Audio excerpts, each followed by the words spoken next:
கிறிஸ்துவுக்குள் அன்பான தேவனுடைய பிள்ளைகளே, இயேசுவின் நாமத்தில் உங்களை அன்புடன் வாழ்த்தி வரவேற்கிறேன். உம்மை விட்ட யாரும் இல்லை ஏசையா, உம்மை விட யாரும் இல்லை ஏசையா, உம்மை விட்ட யாரும் இல்லை ஏசையா,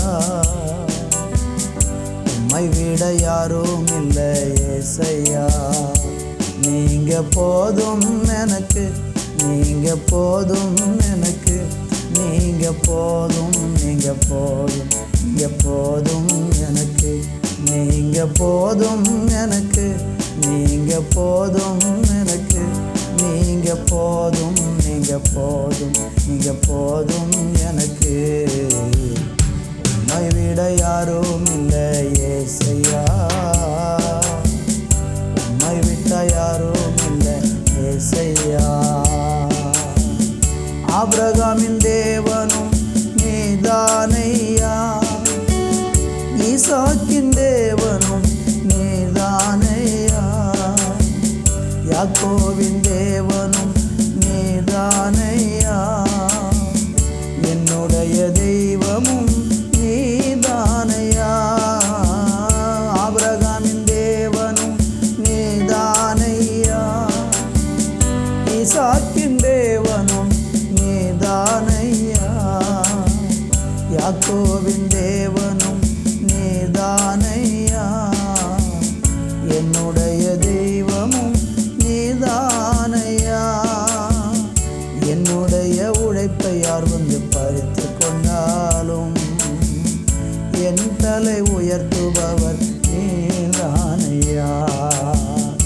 என்னுடைய உழைப்பை யார் வந்து பறித்து கொண்டாலும் என் தலை உயர்த்துபவர் நீதானையா. நீங்க போதும் எனக்கு, நீங்க போதும் எனக்கு, நீங்க போதும், நீங்க போதும், நீங்க போதும் எனக்கு, நீங்க போதும் எனக்கு, நீங்க போதும் எனக்கு, நீங்க போதும், நீங்க போதும், நீங்க போதும் எனக்கு. உம்மை விட யாரும் இல்லை ஏசையா, உம்மை விட யாரும் இல்லை ஏசையா, உம்மை விட்ட யாரும் இல்லை ஏசையா, உம்மை விட யாரும் இல்லை ஏசையா. நீங்க போதும் எனக்கு, நீங்க போதும் எனக்கு, நீங்க போதும், நீங்க போதும், நீங்க போதும் எனக்கு, நீங்க போதும் எனக்கு, நீங்க போதும் எனக்கு, நீங்க போதும், நீங்க போதும், நீங்க போதும் எனக்கு. நல்ல தகப்பனே, இந்த உலகத்தில் நீங்கள் மாத்திரம் எங்களுக்கு போதும். உங்களை மாதிரி ஒரு நல்ல தெய்வம் யாருமே இல்லைப்பா. உங்களை தவிர இந்த உலகத்தில் எங்களுக்கு நம்பிக்கைக்கும் வழி இல்லை. நீங்கள் தான் எங்களுடைய நம்பிக்கைப்பா. எங்கள் வாழ்க்கையில் எல்லா சூழ்நிலைகளும் மாறிப்போனாலும் நீங்கள் மட்டும் மாற மாட்டீங்க. என்றைக்கு எங்கள் கூடவே இருப்பீங்க. உமக்கு நன்றி. இயேசுவின் நாமத்தில் பிதாவே, ஆமேன், ஆமேன். அருமையான தேவனுடைய பிள்ளைகளை, இந்த நாளில் தியானிப்பதற்கு உபாகமம் புஸ்தகம் 31ஆம் அதிகாரம் 8வது வசனம். கர்த்தர் தாமே உனக்கு முன்பாக போகிறவர், அவர் உன்னோடு இருப்பார், அவர் உன்னை விட்டு விலகுவதும் இல்லை, உன்னை கைவிடுவதும் இல்லை, பயப்படவும் கலங்கவும் வேண்டாம் என்றார்.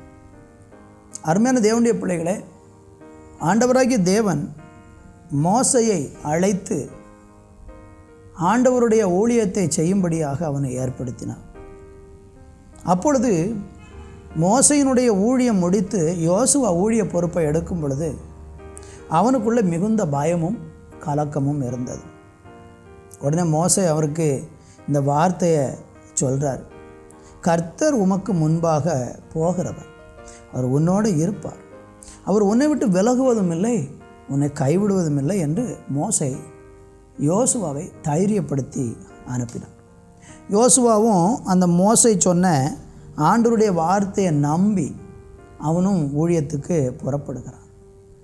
யோசுவா 1:5 படிக்கும்போது கர்த்தர் நேரடியாகவே யோசுவாவை பார்த்து சொல்கிறாரு, நான் உன்னை விட்டு விலகுவதும் இல்லை, உன்னை கைவிடுவதும் இல்லை அப்படிங்கிறார்.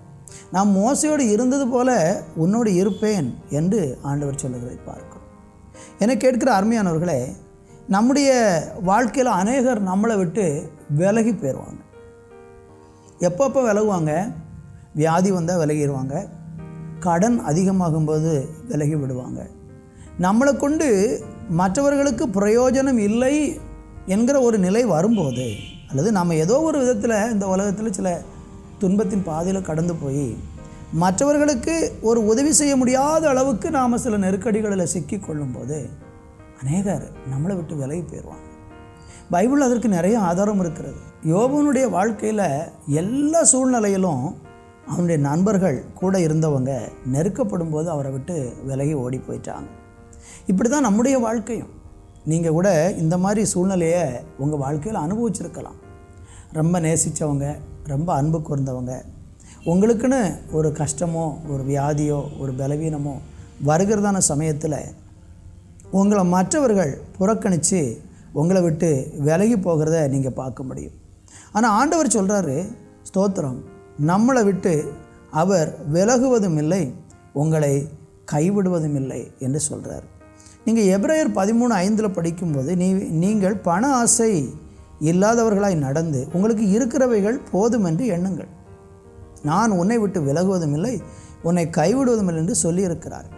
சில நேரம் பண கஷ்டங்கள் நம்ம வாழ்க்கையில் வரும்போது நமக்கு ஒரு பயம் உண்டாகுது. ஐயோ, நான் பணத்துக்கு என்ன செய்வேன், என்னுடைய தேவைக்கு நான் என்ன செய்வேன், பிள்ளைகளை படிக்க வைக்கிறதுக்கு, பிள்ளைகளுடைய திருமணத்திற்காக, நல்ல வேலை இல்லை, போதிய வருமானம் இல்லை, சாப்பாட்டுக்கு என்ன பண்ணுவேன். இப்படியெல்லாம் சில நேரங்களில் பொருளாதார நெருக்கடியில் இருக்கும்போது நம்ம ரொம்ப பயப்படுகிறோம். ஆனால் ஆண்டவர் சொல்கிறாரு, நீங்கள் பண ஆசை இல்லாதவர்களாக உங்களுக்கு இருக்கிறது போதும்னு இருங்க, நான் உங்கள் கூட இருப்பேன், நான் உங்களை விட்டு விலகுவதில்லை, உங்களை கைவிடுவேன். அப்போ ஆண்டவர் நம்ம கூட இருந்தார்னா அவர் நமக்கு தேவையான எல்லாவற்றையும் தந்து நிச்சயமாக நம்மளை ஆசீர்வதிப்பார். இந்த வார்த்தையை கேட்டுக்கொண்டிருக்கிற என் அன்பு சகோதர சகோதரிகளே, உங்களுக்கு தான் ஆண்டவர் பேசுகிறார். நீங்கள் ஏதோ ஒரு சூழ்நிலையில் எல்லாரும் உங்களை விட்டு விலகிட்டாங்கன்னு மனம் மடிவாய் போய் இருக்கீங்களா? இன்றைக்கி கர்த்தர் உங்களுக்கு சொல்கிறாரு, இந்த நாளில் சொல்கிறாரு, மகளே மகனே, நான் உன்னை விட்டு விலகுவதும் இல்லை, உன்னை கைவிடுவதும் இல்லை என்று சொல்கிறார். நீங்கள் மத்தேயு எழுதின சுவிசேஷத்தில் படித்து பார்த்தீங்கன்னா அங்கே வேதவசனம் நமக்கு ஒரு காரியத்தை சொல்லுகிறது. மத்தேயு சுவிசேஷம் அதனுடைய 28ஆம் அதிகாரத்தில் நீங்கள் படித்தீங்கன்னா ஆண்டவர் அழகாக சொல்கிறார், இதோ உலகத்தின் முடிவு பரியந்தமும் சகல நாட்களும் நான் உங்களுடனே கூட இருக்கிறேன் என்று 28:20 சொல்கிறார். அப்போ நம்மளை விட்டு விலகாமல் இருக்கிற தேவன் எவ்வளோ நாள் நம்ம கூட இருப்பார்? உலகத்தின் முடிவு வரைக்கும் நம்ம கூடவே இருப்பார். யாரு கூட? உங்கள் கூட இருப்பார், என் கூட இருப்பார், நம்ம கூட இருப்பார், நம்ம குடும்பங்களில் நம்ம கூட இருப்பார். அருமையாக நம்ம கூட இருந்து ஆசீர்வாதமாய் நடத்த இந்த இயேசு வல்லவராக இருக்கிறார். நீங்கள் கலங்காதீங்க, யாருமே இல்லைன்னு ஏங்காதீங்க, சோர்ந்து போகாதீங்க. எல்லாரும் உங்களை விட்டு விலகினாலும் நீங்கள் தேவனை அண்டிக் கொண்டா அவர் கடைசி வரைக்கும் உங்கள் கூடவே இருந்து உங்களை அருமையாக நடத்துவார். நல்ல பிதாவே, யாரெல்லாம் ஆண்டவரே எல்லாரும் என்னை விட்டு விலகிட்டாங்க, எனக்கு யாருமே இல்லைன்னு அழுது கொண்டு புலம்பிக் கொண்டு இருக்கிறாங்களோ அந்த பிள்ளைகளை நீங்கள் ஆதரிக்கும்படி ஜெபிக்கிறேன். கரத்தில் ஒப்பு கொடுக்குறோம் இயேசுவின் நாமத்தில் பிதாவே. ஆமேன், ஆமேன்.